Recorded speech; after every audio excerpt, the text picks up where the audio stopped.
Assalamualaikum warahmatullahi wabarakatuh. Perkenalkan, nama saya Angga Servendi. NIM 1908765. Saya dari Fakultas Ilmu Pendidikan, jurusan Kepelatihan Olahraga. Pada pertemuan sekarang, kita akan membahas tentang administrasi ketetausahaan sekolah.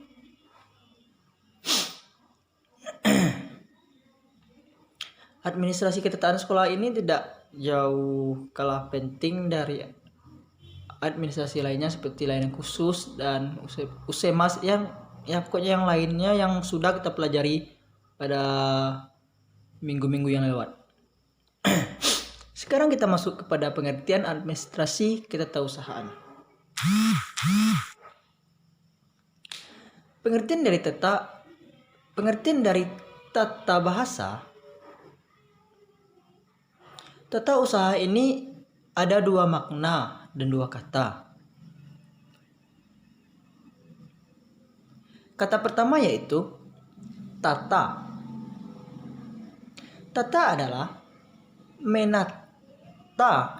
Tata atau menata artinya suatu peraturan sebenarnya yang harus ditaati.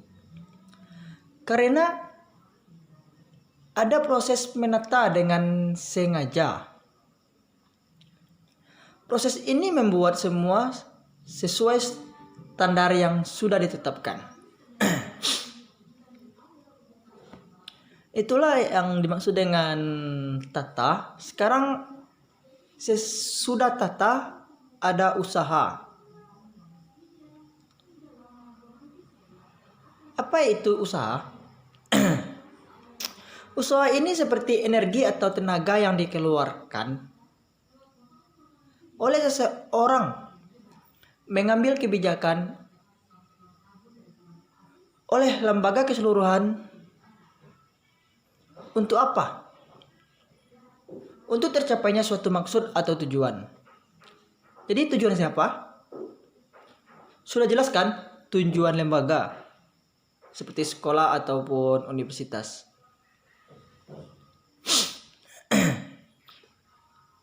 Jadi, kalau kita maknain tata usaha ini adalah satu peraturan yang terdapat dalam suatu proses penyelenggaraan pekerjaan atau sebuah lembaga.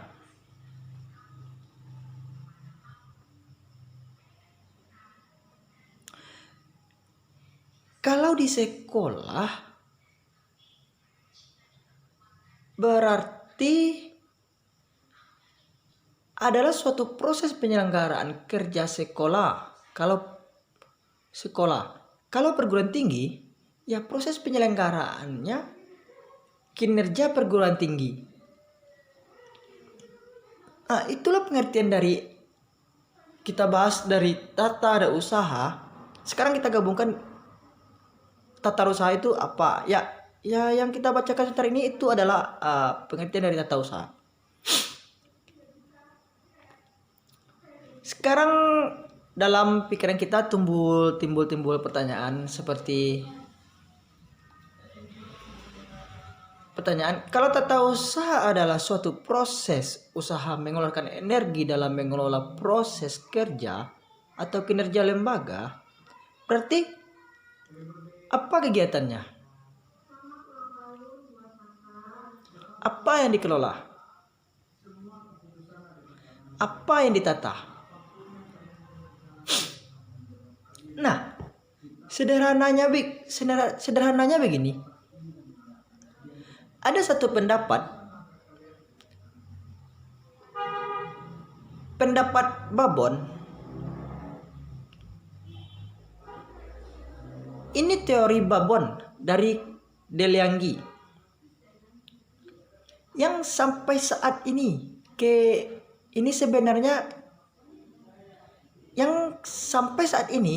sebenarnya yang konsepnya masih akan tetap seperti itu. Belum ada yang mampu menafikan atau membantah dari pendapat ini. Tidak ada yang bisa membantah dari pendapat ini tentang makna ketatausahaan,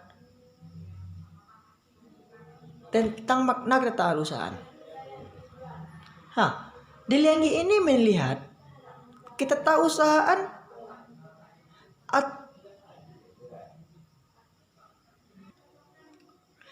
tata usaha atau membaginya dalam beberapa perspektif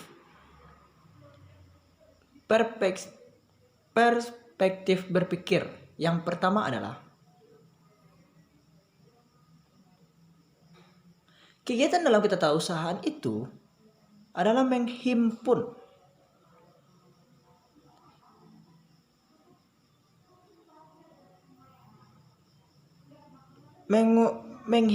berarti mengumpulkan, mencari,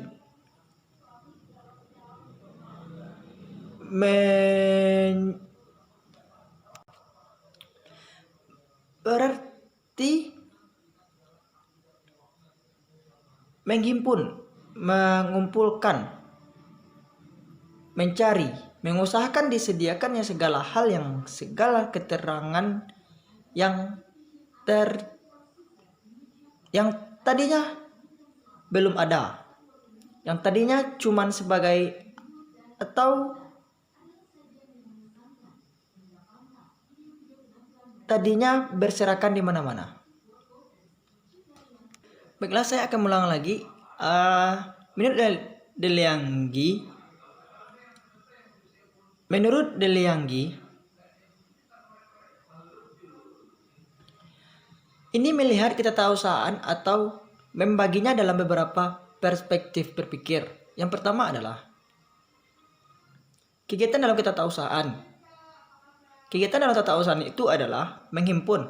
Menghimpun berarti mengumpulkan, mencari, mengusahakan tersedianya segala keterangan yang tadinya belum ada, yang tadinya cuman sebagian atau tadinya berserakan di mana-mana.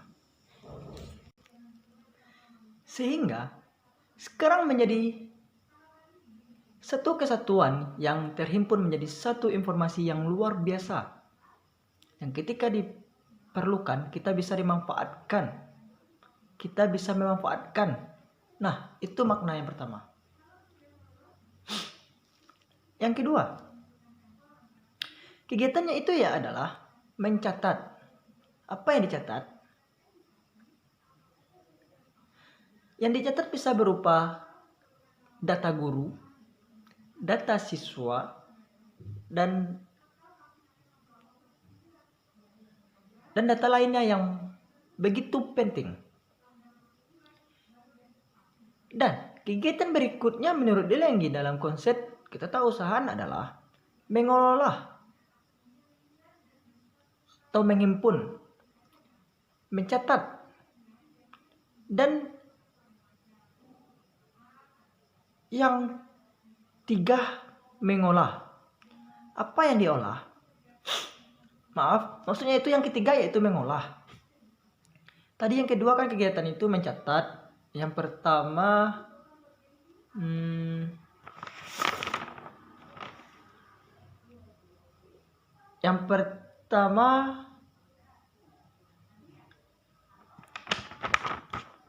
yang kedua yaitu mencatat. Sekarang kita masuk kepada yang ketiga.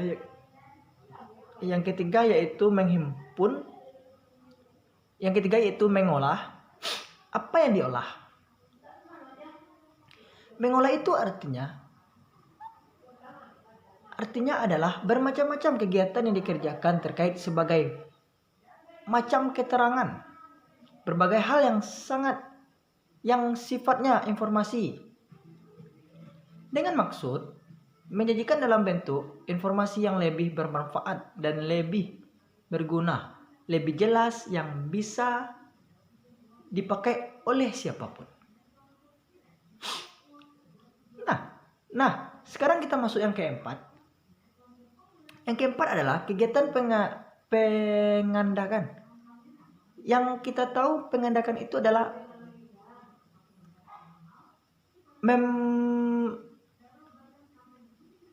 menduplikatkannya atau membuat kesamaannya.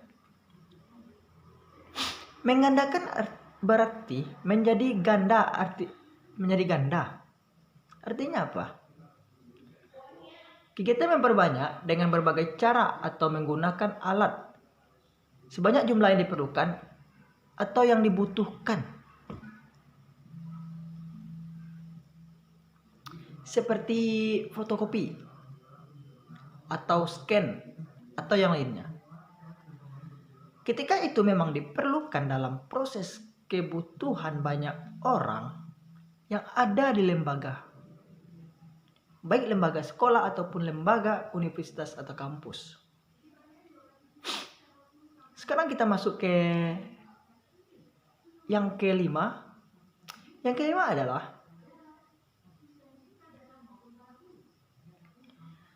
mengirim, yang artinya yaitu kegiatan menyampaikan atau mengirim dengan berbagai macam cara atau alat dari pihak pertama ke pihak yang lainnya, dengan tujuan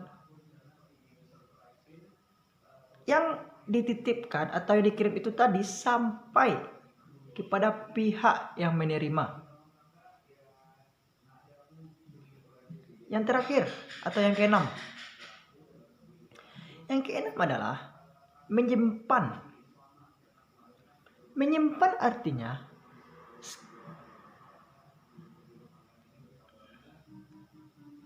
segala informasi, segala hal yang memiliki kepentingan atau memiliki makna bagi lembaga atau punya potensi menguntungkan atau justru merugikan bagi lembaga itu.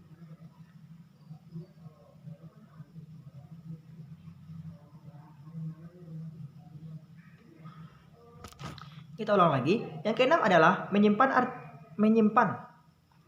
Menyimpan artinya segala informasi, segala hal yang memiliki kepentingan atau memiliki makna bagi lembaga atau punya potensi menguntungkan atau justru merugikan bagi lembaga itu menaruh dengan berbagai macam cara dan alat yang barangkali bisa dimanfaatkan untuk disimpan di tempat tertentu. Itulah beberapa pendapat menurut Liang Ji. Sekarang kita masuk kepada proses administrasi ketatausaan. Dari dulu sampai sekarang ada beberapa hal yang bisa kita lihat. Ya, proses yang pertama yaitu persuratan atau penataan.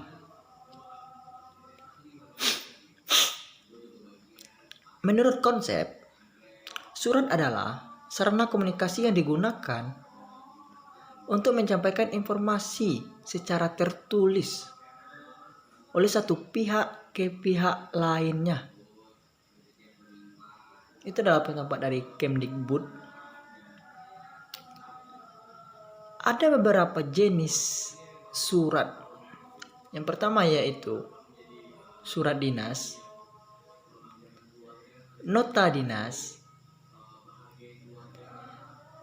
memo, surat edaran, surat undangan, surat tugas,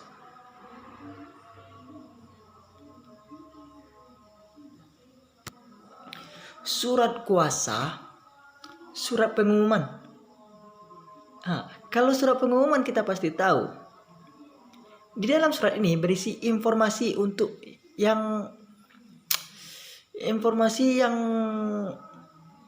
seperti mengumumkan sesuatu kepada pihak lain. Dan yang terakhir yaitu surat pernyataan. Yang kedua yaitu penataan arsip dan kearsipan.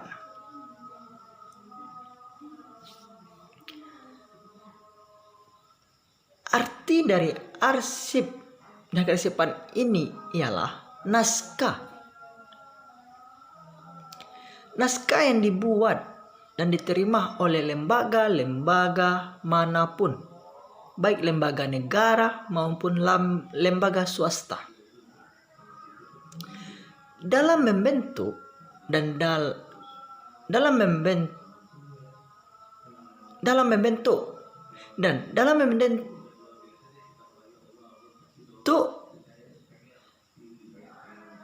corak apapun sebenarnya masuk dalam arsip, baik dalam keadaan tunggal, kelompok atau banyak, dalam rangkaian kegiatan lembaga secara keseluruhan.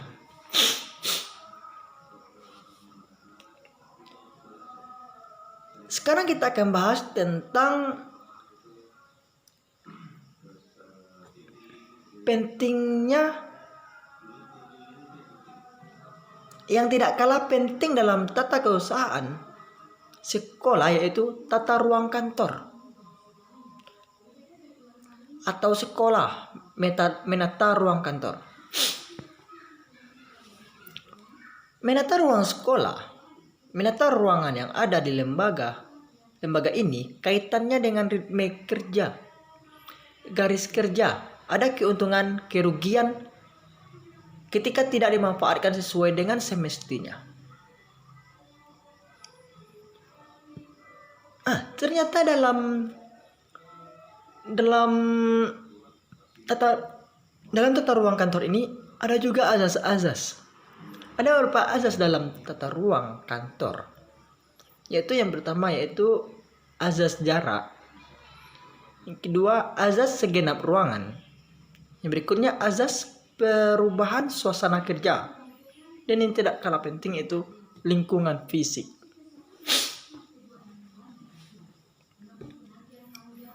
Sekarang kita lihat peran dosen atau guru dalam administrasi atau manajemen ketatausahaan sekolah. Dosen atau guru sangat berperan penting banget dalam manajemen ketatausahaan sekolah ini, karena mereka adalah ujung tombak. Mereka bekerja yang lebih keras, lebih banyak. Maka seharusnya paling tidak guru dan dosen berikan masukan-masukan, karena mereka yang paling banyak bekerja, mereka yang lebih banyak menyumbangkan waktu-waktu atau lebih banyak meluangkan waktu untuk bekerja lebih keras. Jadi kalau ditanya peran dosen atau guru, mereka lah peran yang paling penting dalam ketatausahaan sekolah ini. Dan peran mereka ini kalau kita lihat dari dalam surat menyurat, mereka bisa sebagai pengirim, penerima, pencatat, dan penyeleksi. Sebegitu pentingnya peran guru dalam ketatausahaan sekolah ini. Baiklah, cuma sekian yang bisa saya sampaikan tentang ketatausahaan.